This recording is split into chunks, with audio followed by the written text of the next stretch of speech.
혹시 한국에서 전문적인 커리어를 쌓는 꿈 꾸고 계신가요? 자, 그렇다면 27 비자는 여러분이 꼭 알아야 하는 핵심 열쇠 같은 겁니다. 바로 이 비자가 외국인 전문가들이 한국에서 일할 수 있도록 문을 열어주는 제도거든요. 아마 많은 분들이 상상해 보셨을 거예요. 한국의 정말 역동적인 기술이든 문화든 비즈니스 현장이든 그런 곳에서 내 전문성을 마음껏 펼쳐보는 모습 말이에요. 근데 막상 그 꿈을 현실로 만들려면 도대체 첫걸음을 어디서부터 떼야 할까요? 바로 그 해답이 여기 있습니다. 이 27 비자가 말하자면 여러분의 입장권이 되는 셈입니다. 이게 바로 외국인 전문가가 한국에서 합법적으로 일할 수 있는 가장 대표적인 방법이거든요. 그런데 여기서 정말 중요한 게 있어요. 이 비자가 동전의 양면 같다는 점이에요. 이게 단순히 비자 신청하는 여러분의 능력만 보는 게 아니라는 거죠. 여러분을 고용하려는 한국 회사도 통과해야 할 기준이 있거든요.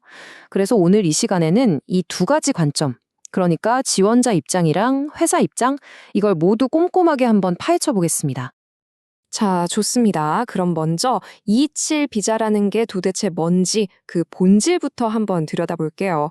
이게 정확히 어떤 전문가들을 위한 비자인지부터 확실히 해야겠죠?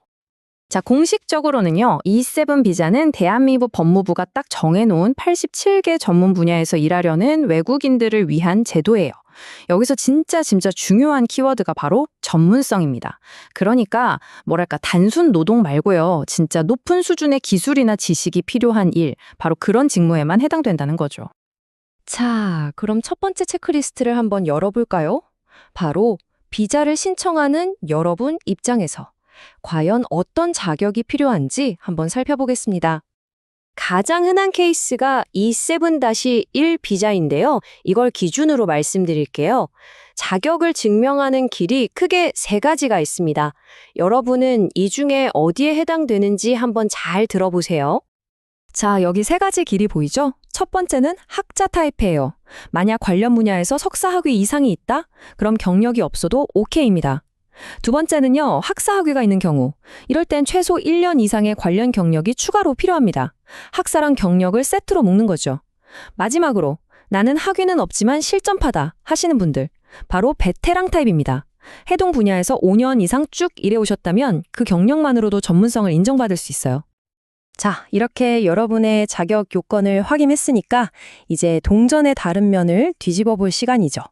과연 여러분을 고용할 한국 회사는 뭘 준비해야 할까요? 이게 진짜 중요해요. 왜냐면 이 부분 때문에 비자가 안 나오는 경우도 정말 많거든요. 회사는요, 이민국에 크게 세 가지를 증명해야 해요. 이렇게 질문에 답한다고 생각하시면 쉬워요. 첫째, 왜 굳이 한국 사람이 아니라 이 외국인 전문가를 뽑아야만 하죠? 둘째, 혹시 이 채용이 한국 사람들 일자리를 뺏는 건 아닌가요? 그리고 마지막 셋째, 이 전문가에게 제대로 된 대우, 그러니까 월급은 제대로 주나요? 이 세 가지 질문에 명확하게 답을 해야 합니다. 이게 바로 국민 고용 보호라는 원칙 때문인데요.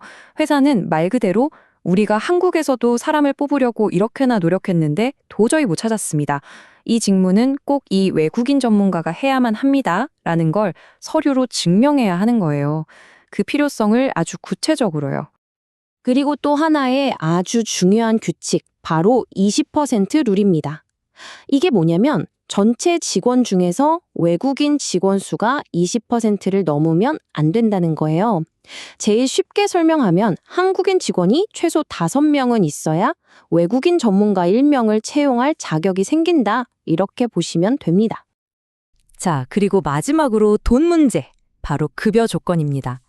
이건 당연히 전문 인력에게 걸맞은 대우를 해주라는 그런 취지의 규정이죠. 결론부터 말하면 여러분의 연봉이 대한민국의 전년도 1인당 국민 총소득, 우리가 GNI라고 부르는 것의 80%는 무조건 넘어야 합니다. 이 GNI 기준은 매년 바뀌거든요. 그러니까 비자 신청할 때 그 해의 기준을 꼭 다시 확인하셔야 해요. 자, 여기서 잠깐만요.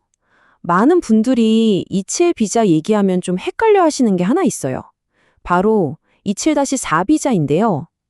이건 지금까지 우리가 얘기했던 27-1이랑은 성격이 완전히 다른 비자라서 한번 짚고 넘어갈게요. 가장 큰 차이가 뭐냐면 271은 전 세계에 있는 고학력 전문가들을 한국으로 데려오는 비자예요. 반면에 274는 이미 한국에 들어와서 일하고 있는 숙련 기능 인력들을 위한 제도죠. 그래서 기준도 달라요. 271은 학력이나 경력을 보지만 274는 점수제예요. 한국어 능력 시험 점수라든지 나이, 소득 이런 걸 다 점수로 바꿔서 계산하거든요. 그러니까 이건 완전히 다른 트랙이다. 이렇게 딱 정리하고 가시면 됩니다. 자, 이제 이론은 충분히 본 것 같고요. 그럼 진짜 실전으로 들어가 봐야겠죠?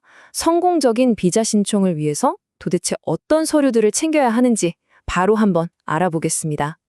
보시면 알겠지만 회사에서 준비할 서류가 있고 여러분이 직접 준비해야 할 서류가 있죠. 회사는 주로 왜 이 사람이 필요한가를 설명하는 서류들이고 여러분은 본인의 학력이나 경력을 증명하는 서류들이라고 보면 돼요. 근데 여기서 진짜 제가 별표 5개 치고 싶은 중요한 게 있어요. 바로 서류의 공식 인증입니다. 예를 들어서 학위 증명서 같은 건 아포스티유라는 걸 받아서 국제적으로 이거 진짜입니다 하고 인증을 받아야 하고요. 경력 증명서 같은 건 공증을 받아야 해요. 이 절차 하나 빼먹으면 서류 그냥 바로 반려될 수 있으니까 이건 정말 꼭 챙기셔야 합니다. 자, 마지막으로 여러분의 비자 성공 확률을 확 높여줄 꿀팁 3가지 드릴게요. 첫 번째는요, 여러분이 맡을 직무가 법무부가 정해놓은 87개 직종 코드 중에 하나랑 정확하게 딱 맞아떨어지는지 꼭 확인하셔야 돼요. 이게 애매하면 안 됩니다. 두 번째, 고용계약서를 꼼꼼히 보세요. 거기에 적힌 직무 내용이나 급여 같은 것들이 단순 노동이 아니라 정말 전문가 수준이라는 걸 확실히 보여줘야 합니다. 그리고 마지막 3번째 팁이자 어쩌면 가장 현실적인 조언일 수 있겠네요. 솔직히 이 비자 절차가요, 생각보다 변수도 너무 많고 되게 복잡해요. 그래서 만약에 본인 케이스가 조금이라도 애매하거나 복잡하다 싶으면 고민하지 마시고 전문가의 도움을 받으세요.